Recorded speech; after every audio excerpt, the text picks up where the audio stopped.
ہمارے گاؤں میں ایک ہی مسجد ہے اور اس مسجد کے امام کے بیانات میں یہ سنا ہے کہ وہ کہتے ہیں کہ غیر اللہ سے مدد مانگنا شرک ہے، دعا صرف اللہ سے کرنی ہے، لیکن وہی امام عید میلاد النبی کے دن یا رسول اللہ مدد کہہ کر پکارتے ہیں اور رسول اللہ صلی اللہ علیہ وسلم سے دعا مانگتے بھی نظر آتے ہیں۔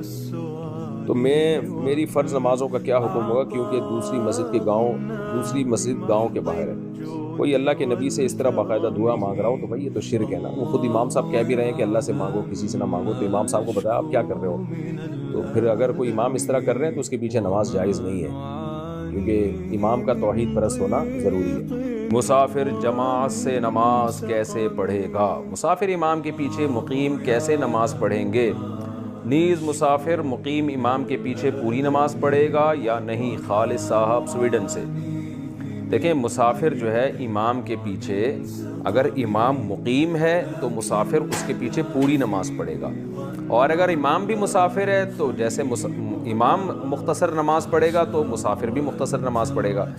یعنی مسافر جو ہے وہ اپنے امام کے تابع ہوتا ہے، امام اگر مقیم ہے تو مسافر کو پوری نماز پڑھنی پڑے گی۔ سفر میں سنتیں پڑھیں یا صرف فرض پڑھیں؟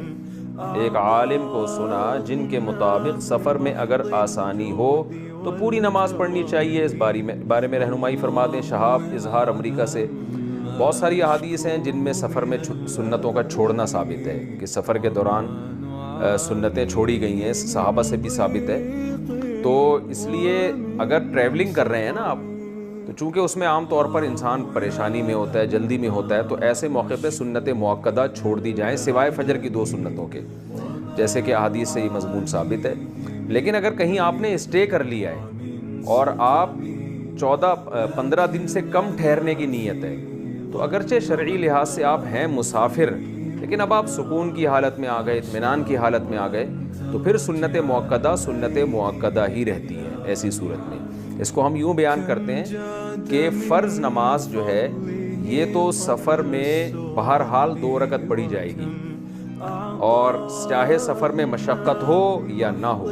اس کا تعلق مشقت حکمیہ سے ہے، حقیقیہ سے نہیں ہے۔ تھوڑی گاڑی اصطلاح فقہ کی علماء سمجھتے ہیں، لیکن سنت مؤکدہ کا تعلق مشقت حقیقیہ سے ہے، یعنی واقعی حقیقت میں آپ کو پڑھنے میں مشکل ہو رہی ہے تو چھوڑ سکتے ہیں، لیکن مشکل نہیں ہو رہی تو نہیں چھوڑ سکتے۔ تو ٹریولنگ کے دوران چونکہ عام طور پہ مشکل ہوتی ہے، آدمی کو ایئرپورٹ پہ بیٹھا ہوتا ہے، جہاز نکلنے کا خطرہ ہے، یا ٹرین میں اسٹیشن پہ نماز پڑھ رہا ہے، ٹرین جانے کا خطرہ ہے، یا ویسے ہی انسان افراتفری میں ٹینشن میں ہوتا ہے، تو ٹریولنگ کے دوران آپ سنت مؤکدہ چھوڑ دیں۔ جب کہیں اسٹے کریں، پراپر سکون کی حالت میں آ جائیں، تو پھر سنت مؤکدہ پڑھیں، سوائے فجر کی 2 سنتیں اور وطر، وہ احناف کے ہاں واجب ہے، کیونکہ نبی صلی اللہ علیہ وسلم کی صحیح حدیث موجود ہے، ان اللہ زادکم صلاۃ علی وہی الوتر، اللہ نے ایک اور نماز کا اضافہ کیا اور وہ وطر ہے۔ تو اضافے سے بظاہر تو یہ لگتا ہے کہ 6 نمازیں فرض ہو گئیں، لیکن 5 نمازوں کی فرضیت کی دلیل چونکہ تواتر سے ثابت ہے، اس لیے وطر کو فرض سے کم مقام دیا گیا، لیکن بہرحال ہے وہ بھی ضروری۔ واجب کی ٹرم، واجب اس کی اصطلاح کا مطلب ہی یہی ہے احناف کے نزدیک، کہ ایسے فرض نہیں ہے جیسے 5 نمازیں فرض ہوتی ہیں، لیکن ایسے عام نفل بھی نہیں ہے کہ جس پہ آپ کو اختیار ہو چھوڑنے کا۔ تو اس لیے وطر کی نماز اور فجر کی 2 سنتیں یہ بہرحال سفر میں بھی پڑھی جائیں گی۔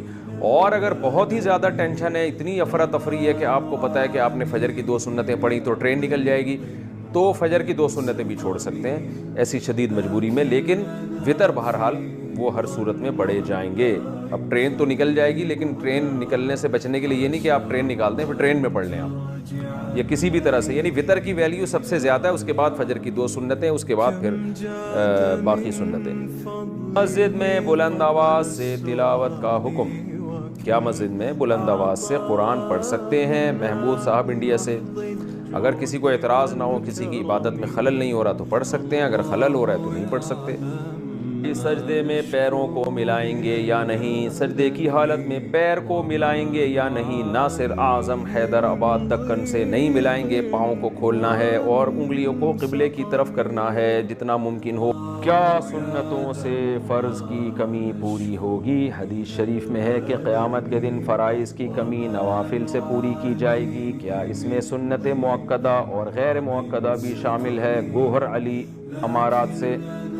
جی، اس میں سب سے پہلے سنت مؤکدہ شامل ہے۔ یہ جو نبی صلی اللہ علیہ وسلم نے فرمایا نا کہ فرائض کی کمی نوافل سے پوری ہوگی، یہاں نفل سے اصطلاحی نفل مراد نہیں ہے، نفل سے مراد یہ ہے کہ جو فرض کے علاوہ ہو، تو اس میں سنت مؤکدہ سب سے پہلے داخل ہے۔ تو سنت مؤکدہ کا بہت زیادہ اہتمام کرنا چاہیے جیسے کہ نبی نے کیا ہے۔ تو اگر فرائض میں کوئی کمی کوتاہی ہو گئی تو اللہ سنت سے پوری کر دیں گے۔ پھر اور اضافی کوئی سنت غیر مؤکدہ بھی پڑھتا ہے تو اور اچھی بات ہے، ہو سکتا ہے سنت مؤکدہ سے بھی کمی پوری نہ ہو تو پھر غیر مؤکدہ سے اللہ کر دیں۔ تو اللہ کی رحمت سے کیا بعید ہے، جتنی نماز پڑھیں گے آپ ہی کو فائدہ ہوگا، قیامت میں آپ ہی کو اس کا اجر ملے گا۔